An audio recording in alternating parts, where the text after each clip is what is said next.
ඉතින් කොහොමද යාළුවනේ ආයිබෝන් කියලා පිළිගන්නවා අදත් YT.lk YouTube channel එකේ තවත් එක අලුත් වීඩියෝ එකකට. ඉතින් අද වීඩියෝ එක මම ඔයාලට ගෙනල්ලා තියෙන්නේ ඔයාලා thumbnail එකේ දකින්න ඇති graphic cards නැතුව එහෙමත් නැත්නම් ලොකු RAM capacity නැතුව ලොකු spec නැති computers වලට වගේම spec තියෙන computer එකකට උනත් Photoshop එකකින් වැඩ කරගන්නේ කොහොමද කියලා. ඒ කියන්නේ Photoshop එක දාගන්නේ කොහොමද කියලා වීඩියෝ එකක්. ඉතින් මේකදී අපි පාවිච්චි කරන්නේ web interface එකක්. මේ නිසා අපිට ඉන්ටර්නෙට් කනෙක්ෂන් එකක් ඕනේ මේ වැඩේට. මුලින්ම එක කියලා ඉන්න ඕනේ. ඒ වගේම තමයි මේක සාමාන්‍ය ඕනිම කම්පියුටර් එකක රන් කරගන්න පුළුවන්. මේක ගොඩක් දුරට Photoshop එකට සමානයි.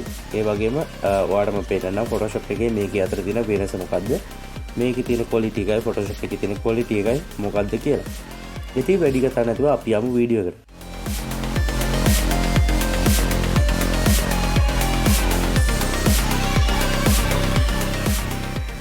ඉතින් මුලින්ම අපි යන්න ඕනේ අපේ browser එකට. මේකට ඔයාලට Chrome Edge වගේ ඕනි browser එකක් පාවිච්චි කරන්න පුළුවන්. ඊට පස්සේ අපි යන්න ඕනේ අපේ site එකට. site එකේ නම තමයි Photopia. ඉතින් Photopia site එකට මේ විදිහට load වුණාට පස්සේ ඔයාලට මේ විදිහේ interface එකක් බලා ගන්න පුළුවන්. මේකට ලොකු internet connection ඕනේ නැහැ. සාමාන්‍ය internet connection එකක් තිබ්බනම් ඇති. ඉතින් interface එක මේ විදිහට ඔයාලට බලා ගන්න පුළුවන්. ඒ වගේම මේක full screen දා ගන්න පුළුවන් මෙන්න මේ button එකෙන්. මෙතන add section එකෙත් පෙන්නනවා. එතනින් එහා section ටික අපිට සාමාන්‍ය විදිහට Photoshop එකේ විදිහට පෙන්නනවා. ඉතින් මේ විදිහට browser එකේ තියාගෙන වැඩ කර ගන්නත් පුළුවන්. ඉතින් මුලින්ම අපි project එකක් create කරලා බලමු මේක Photoshop විදිහට වැඩ කරනවද කියලා. ඉතින් මෙතෙන්ට වඩා පුළුවන් සාමාන්‍ය විදිහට Photoshop එකට වගේම මොකක් හරි image එකක් එහෙම තියෙනවා නම් drag and drop කරන්න. ඒ කියන්නේ මෙහෙම තියාගෙන සාමාන්‍ය image එකක් වඩා පුළුවන් drag and drop කරන්න. එතකොට මේ Photopia site එකෙන් ඉතින් මම එක් කළා පෙන්නනවා මේ විදිහට pictures හරි මාක් කරි වගේ ෆොටෝ තියෙන ෆයිල් එකකට යන්න. ෆයිල් එකට ගියාට පස්සේ ඔයාලට පුළුවන් මේ ඕනි image එක මේ විදිහට drag and drop කරන්න. ඉතින් ඔයාලට පේනවා ගොඩක් ලේසියෙන් මේක අප්ලෝඩ් වෙනවා. ඉතින් මේකට ගොඩක් වෙලාව යන්නේ නැහැ. ඉතින් ඔයාලට දැන් මේ ඉන්ටර්ෆේස් එක පේනවා ඇති. layer palette එක තියෙනවා, channels තියෙනවා, path තියෙනවා. ඒ වගේම window වලට ගිහලා ඔයාලට මේ අනිත් දේවල් ටික ඇක්ටිවේට් කරගන්න පුළුවන්. ඉතින් දැන් අපි කතා කරමු මේ Photoshop එක ගැන. ඉතින් මේක Photopia කියන site එකක්, මේක website එකක්. මේක තනිකරම run වෙන්නේ ඔයාගේ browser එක උඩ. ඉතින් ඒකෙදි ඔයාලට graphic card එකක්වත් RAM එකක්වත් වැඩිපුර අවශ්‍ය වෙන්නේ නැහැ. browser එක run කරගන්න RAM එකක් තිබ්බනම් ඇති. ඒ කියන්නේ සාමාන්‍යයෙන් ඔය YouTube Facebook වගේ යන browser එකක් තියෙනවා නම් ඒක හිර වෙන්නේ නැත්නම් මේ Photoshop එක, ඒ කියන්නේ මේ site එක ලේසියෙම වැඩ කරනවා. ඒ වගේම තමයි Photoshop එකේ තියෙන හැම shortcut එකක්ම නැතත් 80ක් shortcut මේකේ වැඩ කරනවා. ඒ කියන්නේ අපි zoom කරද්දී නැත්තම් මේ විදිහට එහාට මෙහාට කරද්දී ඒ දේවල් ඒ විදිහටම වැඩ කරනවා Photoshop එකේ විදිහටම. tool set එකත් ඒ විදිහටම AI කියන වලින්ම වගේ තියෙනවා. ඉතින් අපි new එකක් create කරගමු. මේ විදිහට file ගිහලා new ගියා. shortcut එක වදාගෙන ඉතින් all control M. ඊට පස්සේ Photoshop එක වගේම print photo screen mobile ඒ විදිහට වෙනම අපිට categories කරලා තියෙනවා මේ අදාළ resolution අනුව. ඉතින් මම මේක තෝරගෙන ඔයාලට වෙන Photoshop එක වගේම settings වෙනස් කර ගන්න පුළුවන්. ඊට පස්සේ create දෙනවා. create දුන්නාට පස්සේ ඔන්න අපේ canvas එක හරි. ඉතින් අපි නිකන් shape එකක් එහෙම හදලා බලමු. කොහොමද මේක වැඩ කරන්නේ. ඉතින් ඔයාලට පේනවා මේකෙදි මේ විදිහේ shape එකක් අපිට ගන්න දැනගන්න Photoshop එකේ වගේම shift එක ඔබාගෙන මේ විදිහට හදගන්න පුළුවන්. ඒ වගේම colors දාගන්න මේ විදිහට හරිම ලේසියෙන් පුළුවන්. Photoshop එකේ තියෙන option ටික ඒ විදිහටම තියෙනවා. ඉතින් මම මේ විදිහට shape දෙකක් කරගත්තා. colors දෙකක් set කරගත්තා. ඉතින් අපි බලමු අර image එක මේකට දාන්න පුළුවන්ද කියලා Photoshop එකේ වගේම. මේ විදිහට අපි ගලලා clipping mask කරලා බලපුවම ඔයාලට පේනවා ඇති image එක Photoshop එකේ කරන option ටික ඒ විදිහටම තියෙනවා. ඒ වගේම තමයි ඔයාලට මේකේ ප්‍රශ්නයක් තව එනවා. මේකේ filters තියනවද කියලා. මේ විදිහට තනි image එකක් කරගන්න පුළුවන්. Photoshop එකේ shortcut එක මම පාවිච්චි කරන්නේ. හරි. ඉතින් මේ විදිහට තියාගමු. ඊළඟට යන් අපි filters කතන්දරේට filters වලට ගියාන් පස්සේ camera raw field එක අර විදිහටම තියෙනවා. හැබැයි camera raw field එකේ advanced features නැහැ. basic features ටික ඒ විදිහටම තියෙනවා.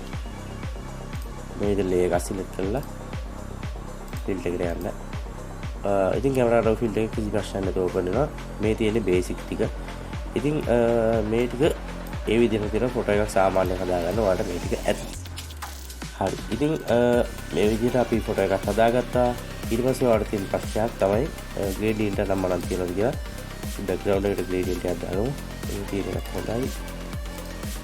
නැත්නම් ග්‍රේඩියන්ට් තියනවා. අර විදිහටම ඔප්ෂන් ටිකක් මෙතන තියෙනවා. ග්‍රේඩියන්ට් එක මේ විදිහට දාගත්තා. හරි. මේක කලර් එක වෙනස් කරගමු. ඉතින් මේක Photoshop ටියුටෝරියල් එකක් නෙවෙයි. නිකන් මම මේ ඉමේජ් එකක් හදන්නේ ඔයාලට මේක ගැන පොඩි අදහසක් ගන්න. හරි. ඊට පස්සේ ඔයාලට තියෙන ප්‍රශ්නයක් තමයි blend mode එහෙම තියනවද කියලා. ඉතින් තියනවා මේ විදිහට blending option අර settings ටික ඒ විදිහට තියෙනවා. ඉතින් ඔයාලට කලර් එක මාරු කරගන්න, මේකේ glow එකක් දාගන්න, ඒවා ඒ විදිහට වැඩ කරනවා බලා ගන්න පුළුවන්. පේන ඇති. හරිම ලේසියෙන් මේක දාගන්න පුළුවන්. කිසිම තැනකදී ලැග් වෙන්නේ නැහැ. අනිත් එක මේකට ලොකු කනෙක්ෂන් එකක් ඕනේ. සාමාන්‍ය කනෙක්ෂන් එකක් තිබ්බනම් ඇති. ඒ වගේම ෆොටෝ මාස්ක් කරන්න. ඒකෙදි ඕනි බ්‍රෂ් එකේ සයිස් ලොක් කරගන්න Photoshop එකේ තියෙන ෂෝට් කට් එක පාවිච්චි කරන්න පුළුවන්. ඒ වගේම බ්‍රෂ් වෙන එක ඒවා සාමාන්‍ය විදිහට වෙනවා. ඉතින් ඊට පස්සේ අපිට ටෙක්ස්ට් වලට ගියාම සාමාන්‍ය විදිහට ටෙක්ස්ට් ටයිප් කරගන්න පුළුවන්. ඒ වගේම මේකේ සිංගල් ටයිප් කරගන්න පුළුවන්. ඉතින් මෙතෙන්දී ඔයාලා මට කියලා දෙන්න ඕනේ මෙන්න මේ වගේ සයිට් එකක් තියෙනවා. මේ සයිට් එකෙන් ගිහලා අපිට Photoshop track version පාවිච්චි කර දාගන්න ඕනේ නැහැ. මේකෙන් අපිට ෆොටෝ එකක් එඩිට් කරලා PSD විදිහට සේව් කරගන්න පුළුවන්. ඒ වගේම PNG, JPG, PDF, MP4 නම් සේව් කරගන්න පුළුවන්. ඉතින් ඒක තමයි අපි සාමාන්‍ය Photoshop වලින් කරනවා. ඉතින් Photoshop වලින් කරලා 180ක් දේවල් මේ සයිට් එක පාවිච්චි කරලා කිසිම ලැග් එකක් නැතුව ඕනි කෙනෙක්ට කරන්න පුළුවන්. ඒ වගේම Photoshop ටියුටෝරියල් එකක් බලලා ලැබිලා මේකේ තියෙන tools ටිකෙන් වැඩ කර ගන්නත් පුළුවන්. ඒකට හේතුව මේ tools Photoshop එකේ තියෙන විදිහට ඒ තියෙන තැනම ඒ icon වලට සමාන, ගොඩක්ම සමාන icon වලින් තියෙන්නේ. ඉතින් ඒ විදිහට වඩ පුළුවන් Photoshop tutorials බලලා Photoshop එක ඉගෙන ගන්න කැමති කෙනෙක් ඉන්නවනම් ඔයාගේ කම්පියුටර් එකේ ලැග් තියෙනවා නම් ඔයාලට පුළුවන් ඉන්ටර්නෙට් එක පාවිච්චි කරලා මේ විදිහට Photoshop එක සම්පූර්ණයෙන්ම ඉගෙන ගන්න. ඒ වගේම ප්‍රැක්ටිස් කරන්න වගේ දේවල් වලටත් හොඳයි. ඒ වගේම අලුතෙන් එන Photoshop version වල track කරන්න බෑ. ඒකට එක දේවල් කරන්න තියෙනවා. ඉතින් ඒ දේවල් කරන්න දෙයක් නැහැ. ඔයාලට තියෙන්නේ track version අතහැරලම මේ විදිහේ Photoshop එකට යන්න සාමාන්‍ය වැඩ කරන කෙනෙක් නම් මේක උපරිම ඇති. ඉතින් මේ විදිහට ගිහිල්ලා මේකේ buy කරන්න කිසිම දෙයක් නැහැ. ඉතින් මම පෙන්නන්නම් මේකේකට හේතුව මේ account එකකට ගියාන් පස්සේ ඔයාලට free එක තියෙනවා, premium එක තියෙනවා.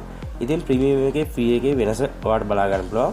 free එකේ all features තියෙනවා, premium එකේ all features තියෙනවා. TR drive එකේ GB 0.5 කියන්නේ MB 500යි දෙන්නේ. ඉතින් අපිට drive එකක් පාවිච්චි කරන්න ඕනේ නැහැ. මේක localම download කරගන්න පුළුවන්. drive එකක් කැමති නම් MB 500 පාවිච්චි කරන්න පුළුවන්. ඒ වගේම premium එකේ GB 5ක් දෙනවා, ads නැහැ. ads නැහැ කියන්නේ මෙන්න මෙතන තියෙන ad ටික තමයි නැති වෙන්නේ. ඒ වගේම තමයි AI පාවිච්චි කරලා Photoshop එකේ කරන දේවල් කරන්න පුළුවන් premium එකේ. ඒ වගේම 2x more step in history කියලා දෙනවා. يعني අපිට undo කරගන්න පුළුවන්. අන්න ඒව කතන්දරයක් තමයි තියෙන්නේ. අනිත් එක මේකේ subscription නැහැ. ඕනේ නම් ඔයාලට ගෙවල් ගන්න පුළුවන් $5 වෙන්නේ මාසෙකට. ඒක month කියලා තියෙනවා විතර බලන්න. ඉතින් ගෙවල ගන්නවා නම් එහෙම ගන්න පුළුවන්. ගෙවල ගත්තත් නැතුව ගත්තත් features ටික ඔක්කොම තියෙනවා. ඉතින් ඔයාලට පුළුවන් මේක නොමිලේ පාවිච්චි කරන්න. කැමති නම් මෙන්න මේ ටික විතරක් අයින් කරගන්න පුළුවන්. ගොඩක් ලොකුවට බාධාවක් තියෙන ඔන්න චුට්ට විතරයි. ඒකත් ඔයාලට මේ full screen දාපුවම පස්සේ පොඩි කොටසයි අයින් වෙන්නේ. ඉතින් මේ කොටසින් ඔයාලට වැඩක් කරගන්න පුළුවන්. ඉතින් මම හිතනවා අද වීඩියෝ එකෙන් අලුත් දෙයක් ඉගෙන ගන්න නැති අලුත් software එකක් නැත්නම් අලුත් website එකක් ගැන ඉගෙන ගන්න නැති website එකේ link එක පළල description එකේ දාලා තියෙනවා. ඉතින් මේ වගේ videos ගොඩක් මගේ channel එකේ කරලා තියෙනවා. ඔයාලට පුළුවන් channel එක subscribe කරලා videos බලලා අලුත් දේවල් ඉගෙන ගන්න. ඉතින් අතරින් එන්න සුබ දවසක්.